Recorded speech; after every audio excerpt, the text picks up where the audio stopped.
అందరికీ నమస్కారం. నా పేరు కిలత. నేను డాక్టర్ బిఆర్ఆర్ ప్రభుత్వ కళాశాల జడ్చర్ల నందు వృక్షశాస్త్ర అధ్యాపకురాలుగా పనిచేస్తున్నాను. ఈరోజు మనం నేర్చుకోబోయే పాఠ్యాంశం వివృత బీజాల ఆర్థిక ప్రాముఖ్యత. వివృత బీజాల ఆర్థిక ప్రాముఖ్యతను తెలుసుకునే ముందు అసలు వివృత బీజ మొక్కలు అంటే ఏంటో తెలుసుకుందాం. సాధారణంగా బీజయుత మొక్కలలో ఫలదీకరణ తర్వాత అండాలు అనేటువంటి విత్తనాలుగా మారుతాయి.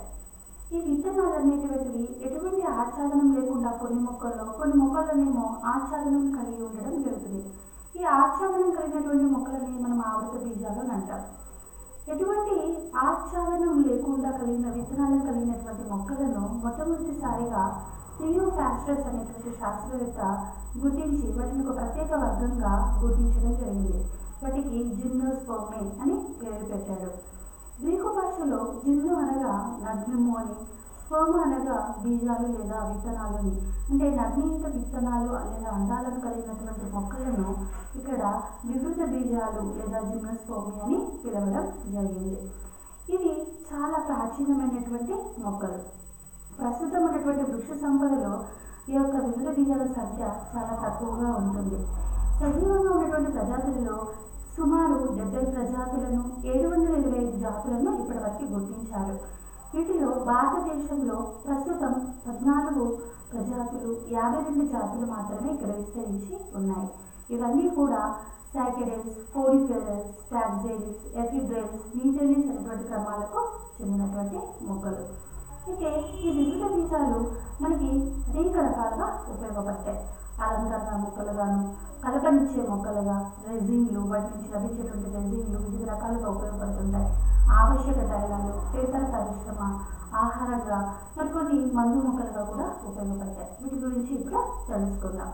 ముందుగా అలంకరణ మొక్కలుగా వివిధ బీజాల యొక్క ఆర్థిక ప్రాముఖ్యతను తెలుసుకుందాం. ఈ యొక్క వివిధ బీజాలు సతత హరిత మొక్కలుగా పెరుగుతూ ఉంటాయి. ఆ కోనిఫెరస్ మొక్కలు అనేటువంటివి కూడా సతత హరిత వృక్షాలుగా పెరుగుతాయి. కాబట్టి వీటిని ఈ యొక్క కోనిఫెరస్ జాతులను తోటలలో అందం కోసం పెంచుతారు. సైకస్, గింకో మొదలైనటువంటి మొక్కలు, అంతేకాకుండా కోనిఫెర్ అయినటువంటి ఎబిస్, అరికేరియా, క్యూప్రిసస్, జూనిపెరస్, టూజా, ఫైనస్, టాక్సస్ వంటి మొక్కలు ఈ యొక్క జాతులు ఈ యొక్క అలంకరణ మొక్కలుగా పెంచేటువంటి జాతులలో ముఖ్యమైన జాతులుగా చెప్పవచ్చు. ఫిసియా మరియు ఎబిస్ మొక్కలను క్రిస్మస్ వృక్షాలుగా వాడుతున్నారు. ఈ క్యూప్రిసస్ హ్యూమిడిరస్ అనేటువంటి మొక్కలను సమాధుల వద్ద మరియు ఇతర మత సంబంధమైనటువంటి భవనాల వద్ద వీటిని పెంచడం జరుగుతుంది. ఉష్ణమండల మరియు ఉప ఉష్ణమండల ప్రాంతాలలో సైకస్ జాతులను మైదాన ప్రాంతాలలోని తోటలలో పెంచుతున్నారు. ఈ సెడ్రస్ డియోటరా అనేటువంటి మొక్కను ల్యాండ్స్కేప్ వృక్షంగా కంచె మొక్కలుగా పెంచడం జరుగుతుంది. సిట్రస్ను భారతదేశంలో క్రిస్మస్ వృక్షంగా కూడా వినియోగిస్తున్నారు. ఈ విధంగా వీటి యొక్క ఆకృతి మరియు ఇవి సంవత్సరాంతం కూడా ఆకుపచ్చగా ఉండడం వల్ల వీటిని వివిధ అలంకరణ మొక్కలుగా తోటలలో పెంచడం జరుగుతుంది. ఈ విధంగా అలంకరణ మొక్కలుగా వివిధ బీజాల ఆర్థిక ప్రాముఖ్యతను మనం చెప్పవచ్చు. ఇక్కడ పటంలో చూస్తున్నట్టుగా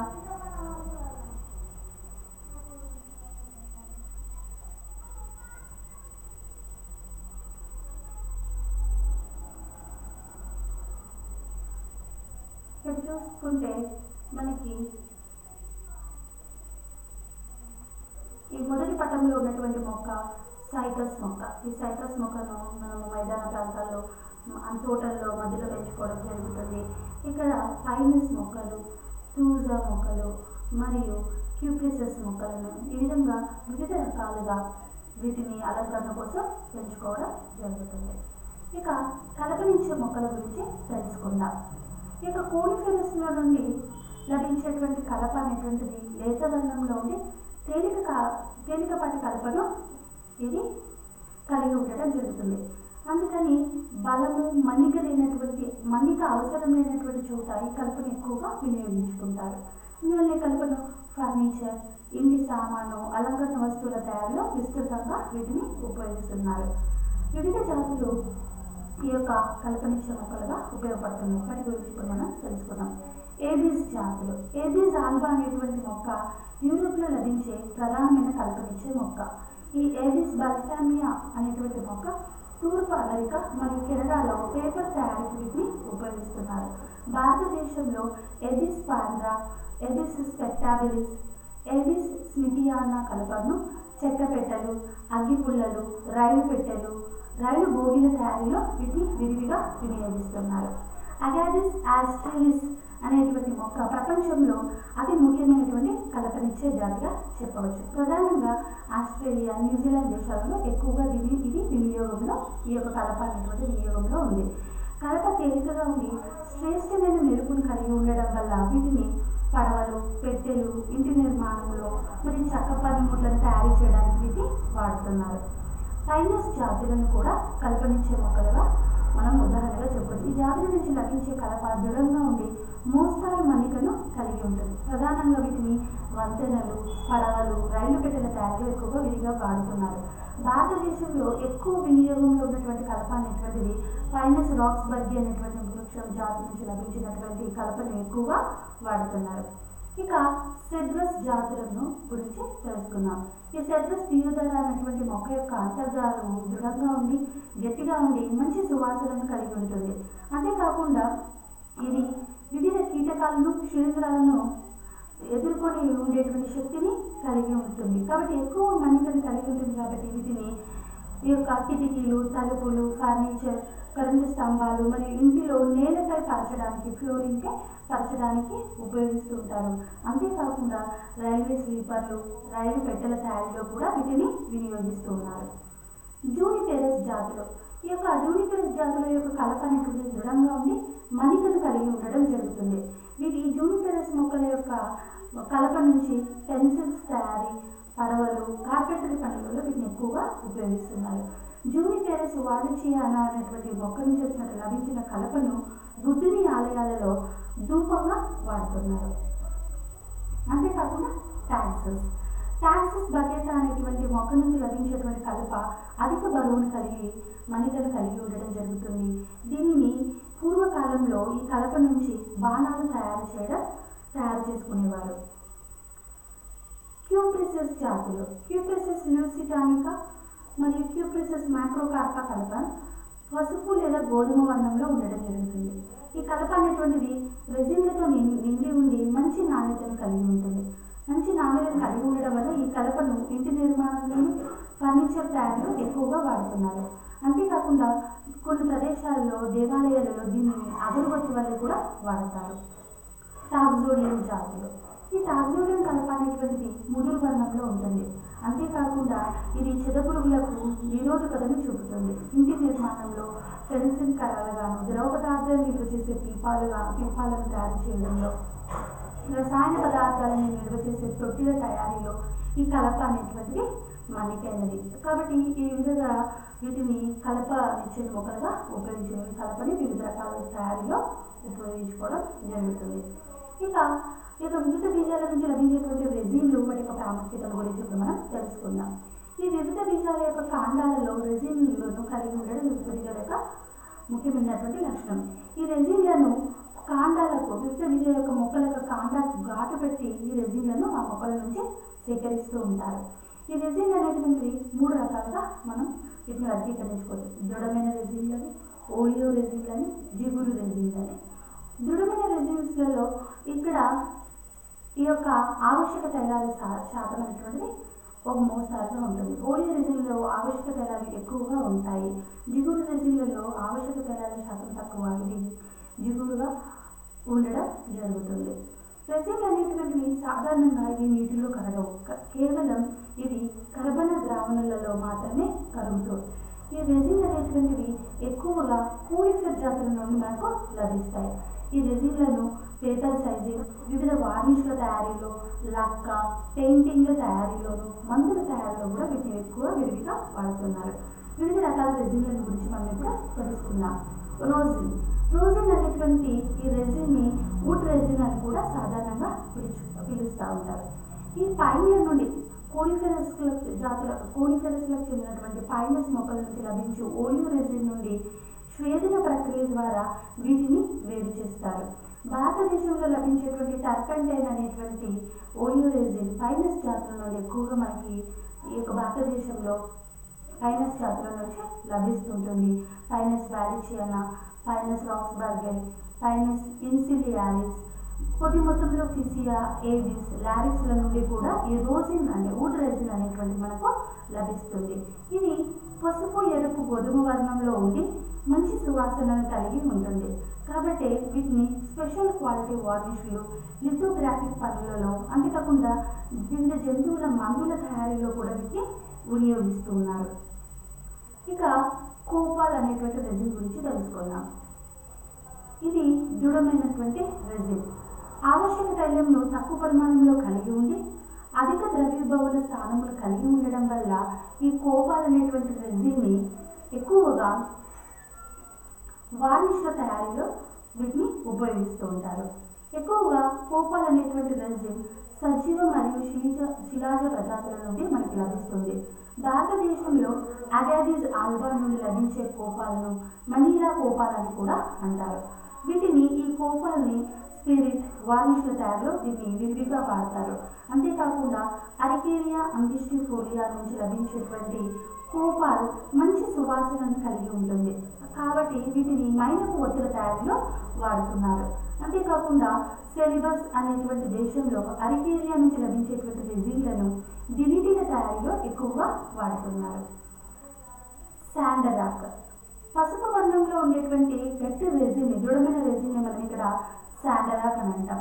టెట్రాక్లినిస్ ఆర్టిక్యులేటా మరియు క్యాలిట్రిస్ జాతుల నుంచి లభించేటువంటి రెజిన్ ఎక్కువగా శాండరాక్ అనేటువంటి రెజిన్ మనకి టెట్రాక్లినిస్ ఆర్టిక్యులేటా మరియు క్యాలిట్రిస్ జాతుల నుండి విరివిగా లభిస్తూ ఉంటుంది.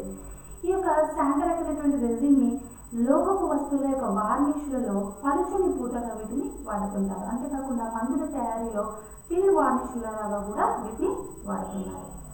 కెనడా బాల్సమ్ ఏడిస్ బాల్సామియా నుండి లభించేటువంటి ఓలియో రెజిన్ను కెనడా బాల్సమ్ అని అంటారు.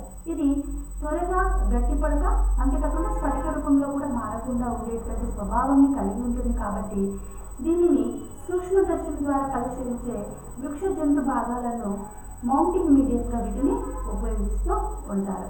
అంతేకాకుండా సూడోసాగా టాక్సిఫోలియా, సూడోసాగా కెనడెన్సిస్ అనేటువంటి మొక్కల నుంచి కూడా ఇదే రకానికి చెందినటువంటి ఓలియో రెజిన్ అనేటువంటిది కొద్ది మొత్తంలో లభిస్తుంది.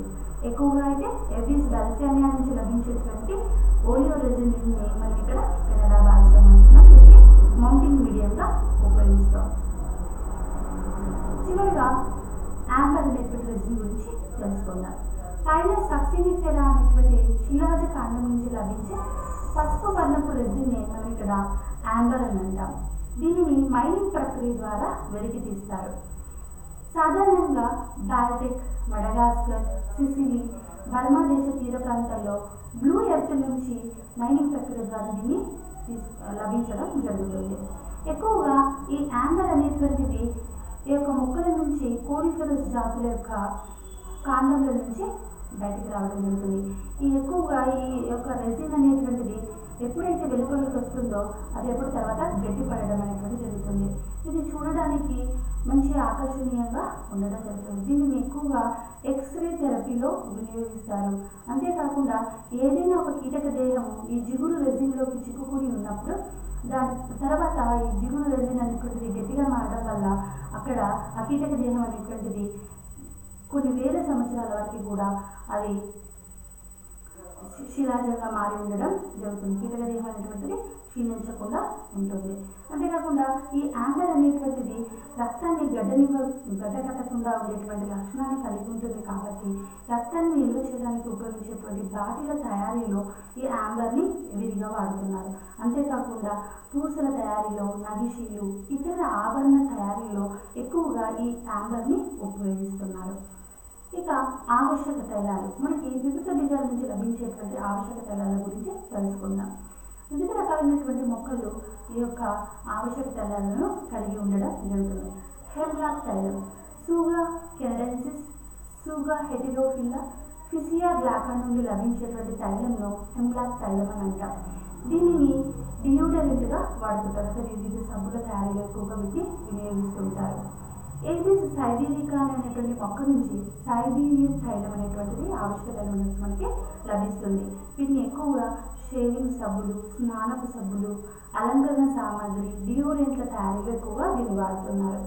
సిట్రస్ డేయోదరా అనేటువంటి వృక్షం నుంచి సీడర్ వుడ్ తైలం అనేటువంటిది లభిస్తుంది. దీనిని సాధారణంగా సూక్ష్మదర్శిని పరీక్షలలో ఎక్కువగా అంటే మైక్రోస్కోపిక్ వర్క్లో ఎక్కువగా దీన్ని ఉపయోగిస్తుంటారు. సిట్రస్ అట్లాంటికా నుంచి లభించేటువంటి సీడర్ వుడ్ తైలం అనేటువంటిది ఔషధ లక్షణాలను కలిగి ఉంటుంది. వీటిని ఎక్కువగా బ్రాంకైటిస్, ట్యూబెర్క్యులోసిస్, చర్మ వ్యాధులు, గొనోరియా వాటి యొక్క నివారణకు వీటిని ఉపయోగిస్తున్నారు. టర్పెంటైన్ తైలం అనేక పైనస్ జాతుల నుంచి లభించేటువంటి ఆవశ్యక తైలమే టర్పెంటైన్ తైలం. ఇది ఎక్కువగా దీన్ని పెయింట్లలో సాల్వెంట్ గాను, వార్నిష్లలో ఎక్కువగా వీటిని వాడతారు. అంతేకాకుండా లోహాలను వేరు చేసే ప్రక్రియలో నురుగులు వచ్చే కారకంగాను, నూలు వస్త్రాల యొక్క డైయింగ్ చేయడానికి దీన్ని ఎక్కువగా వాడుతుంటారు. పేపర్ పరిశ్రమ వివిధ కోడిఫ్లవర్ జాతుల నుండి లభించేటువంటి కలపగుజ్జు నుండి కాగితం అనేటువంటిది తయారు చేస్తున్నారు. సాధారణంగా పిసియా, సూగా, ఏబిస్ జాతుల యొక్క కలపగుజ్జు నుండి మంచి నాణ్యత కలిగినటువంటి కాగితాన్ని తయారు చేయవచ్చు. పైనస్ జాతుల నుంచి లభించేటువంటి కలపగుజ్జు నుండి క్రాఫ్ట్ పేపర్ని తయారు చేస్తున్నారు. భారతదేశంలో ఫిసియా స్మిథియానా, పైనస్ రాక్స్బర్గే, ఎబిస్ పిండ్రా వంటి మొక్కల నుంచి మంచి నాణ్యత కలిగినటువంటి కాగితం అంటే కలపగుజ్జు అనేటువంటి లభిస్తుంటుంది. ఈ విధంగా పేపర్ పరిశ్రమలో వివిధ బీజాలు ఆర్థిక ప్రాముఖ్యతను కలిగి ఉండడం జరుగుతుంది. ఇక ఆహారంగా వివిధ బీజాలు మనకి ఏ విధంగా ఉపయోగపడతాయో తెలుసుకుందాం. వివిధ బీజాలను వివిధ ప్రాంతాలలో ఆహారంగా వినియోగిస్తున్నారు. సైకస్ జాతుల యొక్క విత్తనాలను కొన్ని ప్రదేశాలలో ఆహారంగా తీసుకుంటారు. ఇక్కడ మనకి పటంలో చూస్తున్నట్టుగా ఈ యొక్క సైకస్ విత్తనాలు అనేటువంటివి ఉంటున్నాయి. ఈ సైకస్ విత్తనాలను మనం ఆహారంగా తీసుకోవడం జరుగుతుంది. సైకస్ మరియు జామియా కాండాల యొక్క దవ్వ భాగంలో కొన్ని రకాలైనటువంటి పిండి పదార్థాలను నిల్వ చేయబడతాయి. ఈ యొక్క పదార్థాలని సాగో అని అంటారు. ఈ సైకస్ మరియు జామియా కాండాల దవ్వ భాగం నుండి లభించేటువంటి సాగో అనేటువంటి పదార్థం నుంచి సగ్గు బియ్యంని తయారు చేస్తున్నారు. అంతేకాకుండా వివిధ పైనస్ జాతుల యొక్క విత్తనాలను వన్యజాతులు ముఖ్యంగా కోతులు, ఎలుకలు, కుందేలు, ఏనుగులు అనేటువంటివి ఆహారంగా తీసుకుంటుంటాయి. చిలీ, జపాన్లో అరికేరియా, గింకో, టోరియా అనేటువంటి మొక్కల యొక్క గింజలను వేయించుకొని ఆహారంగా స్వీకరించడం జరుగుతుంది. ఈ విధంగా వివిధ బీజాలు ఆహారంగా కూడా వినియోగించబడుతున్నాయి. చివరగా మందు మొక్కలుగా వివిధ బీజాల ఆర్థిక ప్రాముఖ్యత తెలుసుకుందాం. ఎఫిడ్రా అనేటువంటి మొక్క నుంచి దాని లేత కొమ్మల నుంచి ఎఫిడ్రిన్ అనేటువంటి ఆల్కలాయిడ్ అనేటువంటిది లభిస్తుంది. ఈ ఎఫిడ్రిన్ అనేటువంటిది శ్వాసనాళాలను వ్యాకోచం చేసేటువంటి లక్షణాన్ని కలిగి ఉండడం వల్ల వీటిని ఎక్కువగా దగ్గు మందులలో ఈ యొక్క ఎఫిడ్రిన్ని వాడుతున్నారు. అంతేకాకుండా టాక్సిస్ బకెట్ యొక్క పత్రాలను ఆస్తమా, బ్రాంకైటిస్, ఎక్కిలు తగ్గించడానికి, ఎపిలెప్సీ, అజీర్ణం వంటి రోగాలకి వీటిని విరివిగా ఉపయోగిస్తున్నారు. అంతేకాకుండా టాక్సిస్ గ్రీడిఫోలియా పత్రాల నుంచి టాక్సాల్ అనేటువంటి ఆల్కలాయిడ్ అనేటువంటి లభిస్తుంది. దీనిని క్యాన్సర్ నివారణలో వాడతారు. అంతేకాకుండా గింకో బైలోబా పత్రాల యొక్క రసంలో ట్రైలాక్టో గింకోలైడ్ సంఘటనలు అనేటువంటివి ఉంటాయి. ఇవి వర్టిగో మరియు కేంద్ర నాడీ మండల వ్యాధులను నయం చేయడానికి వీటిని వాడుతున్నారు. సైకస్ రివెట్యూటా అనేటువంటి మొక్క యొక్క లేత పత్రాలను ఉదర సంబంధ వ్యాధులను నయం చేయడంలో వాడతారు. అంతేకాకుండా సెడర్ నూనెను క్షయ, చర్మ వ్యాధులను నివారణలో వాడతారు. అంతేకాకుండా బ్యాక్టీరియం నుంచి లభించేటువంటి తైలంను దోమలను పాల్గొనడానికి, అంతేకాకుండా చెదలను నివారించడానికి వాడుతున్నారు. ఈ విధంగా అలంకరణ మొక్కలుగాను, కలపనిచ్చే మొక్కలుగాను, అంతేకాకుండా ఆహారంగా, మందు మొక్కలుగా, రెజిన్లు, ఆవశ్యక ధరలుగా వివిధ రకాలుగా ఈ యొక్క వివిధ బీజాలు అనేటువంటి ఆర్థికంగా ఉపయోగపడుతున్నాయి. Thank you.